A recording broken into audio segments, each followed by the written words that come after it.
قربانی ایک اہم اور روحانی عبادت ہے جو ہر سال عید الاضحیٰ پر مسلمانوں کے لیے فرض ہوتی ہے، لیکن اس قربانی کا اصل مقصد صرف جانور کو ذبح کرنا نہیں ہے، بلکہ اس میں ایک گہرا روحانی پیغام چھپا ہوتا ہے۔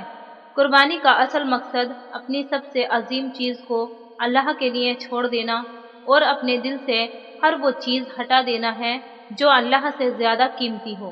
قربانی کا واقعہ حضرت ابراہیم علیہ السلام اور حضرت اسماعیل علیہ السلام کے امتحان سے جڑا ہوا ہے۔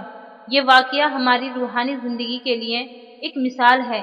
یہ واقعہ صرف ایک تاریخی قصہ نہیں، بلکہ ایک زندہ پیغام ہے جو ہر دور کے مسلمانوں کو اپنے ایمان، تسلیم اور صبر کا امتحان لیتا ہے۔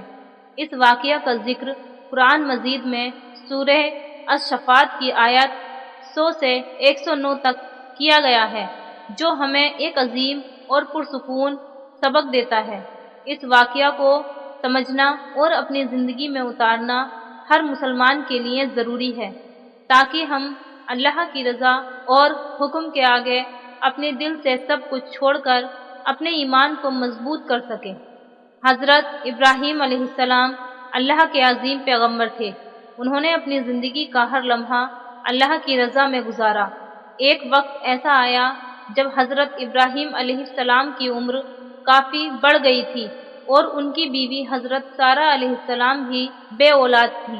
دونوں نے اپنے دل سے دعا کی تھی اور اللہ سے اپنی اولاد کے لیے مانگ کی تھی۔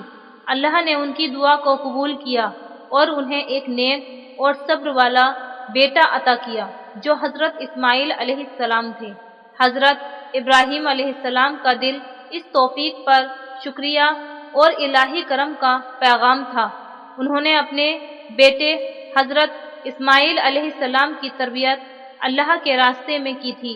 حضرت ابراہیم علیہ السلام نے اپنے بیٹے کو اللہ کی عبادت اور فرزندوں کی تربیت کے لیے ہر وقت استعمال کیا۔ اللہ کا حکم تھا کہ ایک دن اس نے حضرت ابراہیم علیہ السلام کو اپنے بیٹے کی قربانی کا امتحان دیا، اور یہ امتحان ہزاروں سال بعد بھی ہر مسلمان کے لیے سبق ہے۔ حضرت ابراہیم علیہ السلام نے اپنے خوابوں میں دیکھا کہ اللہ نے انہیں اپنے بیٹے حضرت اسماعیل علیہ السلام کی قربانی دینے کا حکم دیا۔ پیغمبروں کا خواب وہی ہوتا ہے جو اللہ کا حکم ہوتا ہے۔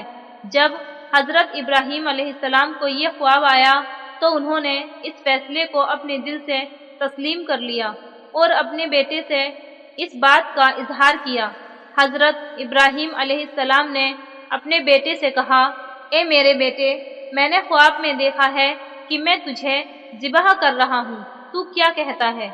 حضرت اسماعیل علیہ السلام نے جواب دیا، اے والد، جو کچھ آپ کو حکم دیا گیا ہے اسے انجام دیجیے، آپ مجھے انشاءاللہ صبر کرنے والوں میں پائیں گے۔ اس جواب سے حضرت اسماعیل علیہ السلام کی روحانی عزت اور تسلیم کا اظہار ہوتا ہے۔ انہوں نے اپنے والد کی بات کو اللہ کے حکم کے مطابق سمجھا اور اپنے دل سے اللہ کے راستے میں اپنی قربانی دینے کے لیے تیار ہو گئے۔ حضرت ابراہیم علیہ السلام نے اپنے بیٹے حضرت اسماعیل علیہ السلام کو زمین پر لٹا دیا۔ حضرت ابراہیم علیہ السلام کا دل اس وقت گھائل تھا، لیکن انہوں نے اپنے دل میں اللہ کے حکم کو سب سے اہم سمجھا اور اپنے خود کے جذبات کو اللہ کے لیے قربان کر دیا۔ جب حضرت ابراہیم علیہ السلام نے اپنے بیٹے کو ذبح کرنے کی کوشش کی تو اللہ نے اپنا فضل نازل کیا۔ یا ابراہیم، تو نے خواب کو سچ کر دکھایا، ہم نیک لوگوں کو اسی طرح جزا دیتے ہیں۔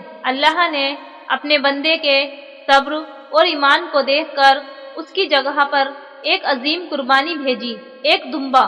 حضرت ابراہیم علیہ السلام کا امتحان اس وقت مکمل ہو گیا اور اللہ نے ان کو ان کی صبر اور تسلیم پر نواز دیا۔ قربانی کا واقعہ صرف ایک تاریخی قصہ نہیں ہے، اس کا اصل مقصد ہے اپنے نفس اور اپنی ہر چیز کو اللہ کے لیے قربان کرنا۔ حضرت ابراہیم علیہ السلام اور حضرت اسماعیل علیہ السلام کا یہ واقعہ ہم سب کے لیے ایک مثال ہے۔ یہ واقعہ ہم سے یہ سیکھنے کی کوشش کرتا ہے کہ جب اللہ کا حکم آئے تو ہمیں اپنے جذبات اور خود غرضی کو بالکل اپنے دل سے نکال کر اللہ کے راستے میں اپنی قربانی دینی چاہیے۔ حضرت ابراہیم علیہ السلام نے اپنے دل سے اپنے بیٹے کو قربان کرنا چاہا، لیکن انہوں نے اپنی ہر خواہش کو اللہ کے حکم کے آگے جھکنے دیا۔ یہ صبر، ایمان اور تسلیم کا بہترین مثال ہے۔ اللہ نے ان کی قربانی کو قبول کیا اور انہیں اپنی رحمت اور فضل سے نوازا۔ قربانی کا واقعہ ہمارے لیے ایک زندہ پیغام ہے۔ یہ ہمیں یہ سکھاتا ہے کہ ہم اپنے دل اور نفس کی ہر بات کو اللہ کے راستے میں چھوڑ دیں اور اپنے دل کو صرف اللہ کے لیے بے قرار کریں۔ اللہ کے راستے میں اپنے عزیز ترین چیزوں کو چھوڑ دینا ہمارے ایمان کا امتحان ہے۔ ہماری اصلی قربانی اللہ کی رضا کے لیے ہونی چاہیے، نہ کہ دنیا کے لیے۔ اس قربانی کا پیغام یہ ہے کہ ہم اپنی ہر چیز کو اللہ کے راستے میں دینے کے لیے تیار رہیں۔ یہ ہمارے دل کی کشتی ہے جسے صرف اللہ کی رضا اور حکم کے لیے دریافت کرنا ہے۔ قربانی کا اصلی نتیجہ یہ ہے کہ ہم اپنی زندگی میں اللہ کا حکم سب سے اہم سمجھ کر اس کے راستے میں اپنی زندگی کی ہر چیز کو دینے کے لیے تیار ہو جائیں۔ یہ قربانی صرف جانور کی نہیں بلکہ ہمارے اپنے جذبات، اپنے نفس اور اپنی خواہشات کو اللہ کے راستے میں دینے کی قربانی ہے۔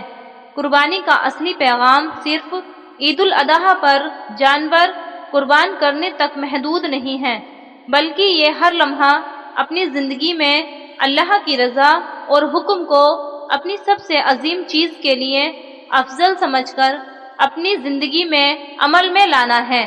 قربانی صرف جسم کی نہیں، روح کی بھی ہوتی ہے۔